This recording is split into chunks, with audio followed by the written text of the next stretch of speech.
Bonjour, amis bien-aimés dans le Seigneur. Nous vous saluons tous au nom de notre Seigneur et Sauveur Jésus-Christ de l'éternité, qui est descendu aujourd'hui avec les enseignements de l'éternité pour faire de nous des éternels et puis retourner à l'éternité. Aujourd'hui, nous n'attendons plus la seconde venue. Aujourd'hui, nous vivons l'enseignement de l'éternité de la part de Christ. Mais l'enseignant par excellence qui enseigne aujourd'hui, c'est l'Éternel. L'Éternel nous enseigne au travers de son Fils Jésus-Christ. Aujourd'hui, nous allons parler de la colère de l'agneau. La colère de l'agneau, vous allez trouver ça dans Apocalypse chapitre 6, versets 16 à 17. Il est écrit ceci: Cachez-nous devant la face de celui qui est assis sur le trône et devant la colère de l'agneau, car le grand jour de la colère de l'agneau est venu. Et qui peut subsister? La colère de l'agneau ici, c'est l'agneau immolé. Ne confondez pas l'enseignement d'un agneau qui est comme immolé avec l'agneau qui est totalement immolé. Alors, vous allez comprendre la différence qui existe entre l'agneau comme immolé et l'agneau qui est totalement immolé à partir de l'Apocalypse chapitre 5. Apocalypse chapitre 5, verset 6, là vous trouvez un agneau qui était au milieu de 4 êtres vivants de vieillards, un agneau comme immolé. Un agneau comme immolé, c'est un Jésus de la première venue qui a son enseignement spirituel du commencement, mais mélangé. Et c'est comme ça qu'Apocalypse chapitre 1, verset 16, vous allez voir, de sa bouche sortait une épée aiguë à deux tranchants.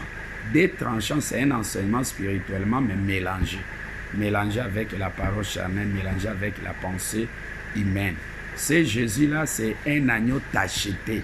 C'est un agneau avec défaut. Donc, il enseigne un enseignement spirituel, mais avec des zones d'ombre, avec des carences de révélation. Il n'est pas assez assidu à la connaissance spirituelle véritable. C'est comme ça que Jésus, de la première venue, avait demandé la mort. Et il prédisait que non, il vous est avantagé que je m'en aille pour que le Père vous envoie un autre consolateur. Hein? L'esprit de vérité, ça dit que c'était l'ombre du Saint-Esprit, c'était un enseignement ombragé, une révélation spirituelle, mais ombragée. C'est comme ça que même Paul disait qu'il me délivrera de ce corps du péché, un enseignement mélangé. Jean-Baptiste entre en prison.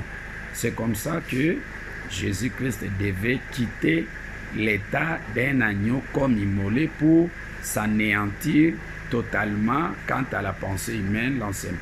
D'où nous parlons de 1 Pierre chapitre 3, verset 18. Là, vous trouvez Jésus-Christ aussi a souffert une fois dans les péchés, lui juste pour les injustes. Il est mort quant à la chair. La chair, là, c'était l'enseignement charnel, vivant quant à l'esprit. Il devrait d'abord s'anéantir quant à l'enseignement charnel qui était mélangé avec son enseignement spirituel du commencement pour amasser uniquement que la révélation spirituelle véritable de la seconde venue. D'où Jésus-Christ devait s'anéantir quant à l'enseignement charnel pour évoluer, croître quant à l'enseignement spirituel du commencement. C'est comme ça que vous allez voir ce Jésus-là s'anéantir et un agneau immolé. Immolé, pourquoi immolé? Immolé parce qu'il avait des souilles, des impuretés en lui. Et alors il devrait s'anéantir quant à la pensée humaine pour acquérir un enseignement spirituel sans mélange. C'est comme ça qu'Apocalypse 5, 12, vous allez voir là, c'est cet agneau qui est totalement immolé qui bénéficie de la louange, la gloire, l'honneur est réservé à l'agneau qui est totalement immolé. Un agneau qui est totalement immolé n'a pas une épée aiguë à deux tranchants. Vous allez trouver ça, son message, dans Apocalypse chapitre 19. C'est celui-là qu'on appelle un cheval blanc. C'est un agneau qui est totalement immolé. Un agneau qui est totalement immolé, c'est un Jésus de l'éternité qui vient avec la connaissance spirituelle véritable que l'Éternel nous enseigne. C'est comme ça que vous voyez ici, Apocalypse 19, 11. Puis je vis le ciel ouvert, et voici Paris un cheval blanc. Celui qui l'est monté s'appelle fidèle, véritable, et il juge et combat avec justice. Celui qui monte sur le cheval, c'est l'Éternel. Le cheval, c'est le Christ. L'Éternel nous enseigne son enseignement de l'éternité au travers de Christ. Mais dans verset 15, vous allez voir ici, de sa bouche sortait une épée aiguë pour frapper les nations, et il pétra avec une verge de fer, et il foulera la cuve du vin de l'ardente colère du Dieu Tout-Puissant. L'enseignement spirituel véritable de l'éternité de Christ surpasse de loin l'enseignement spirituel véritable que Dieu a introduit à l'éternité. C'est comme ça que Christ demeure le meilleur enseignant de l'éternité.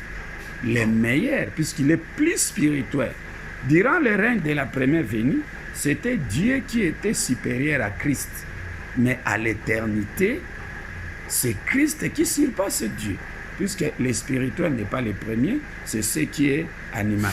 Alors, durant le règne de la première venue, Christ a commencé. Dieu a achevé. C'est comme ça que Dieu était plus grand. Mais durant le règne de l'éternité, Dieu a commencé à introduire l'enseignement de l'éternité. Christ achève. C'est comme ça que l'enseignement spirituel de l'éternité de Christ surpasse de loin l'enseignement de Dieu. Donc l'enseignement de Christ anéantit même l'enseignement de Dieu. Donc la révélation que Christ amène aujourd'hui à l'éternité surpasse de loin la révélation que Dieu a introduite à l'éternité. C'est comme ça que, selon Luc 15, le plus jeune qui a reçu la plus belle robe, celui qui a reçu la plus belle robe, c'était Jésus. Aujourd'hui, Christ est venu avec la plus belle robe qu'il a reçue à l'éternité auprès de son Père l'Éternel. Alors ne soyez pas jaloux parce que Christ a bénéficié la plus belle robe que l'Éternel avait réservée. C'est comme ça que vous trouvez son frère Dieu qui était là à côté. Il était inquiet parce que le Père a couronné son frère. Alors, cette inquiétude, cela a commencé depuis qu'ils étaient auprès du messager du 7e âge. C'est Ésaü et Jacob. Alors, c'est cette jalousie-là. La lutte commence à partir du ventre de leur mère, à partir du 7e. Alors, si aujourd'hui, Christ se bat avec son frère Dieu, non, ce n'est pas un combat des humains, non. C'est juste un combat de positionnement. Et l'autre aussi a l'esprit de Caïn pour anéantir l'œuvre de son frère.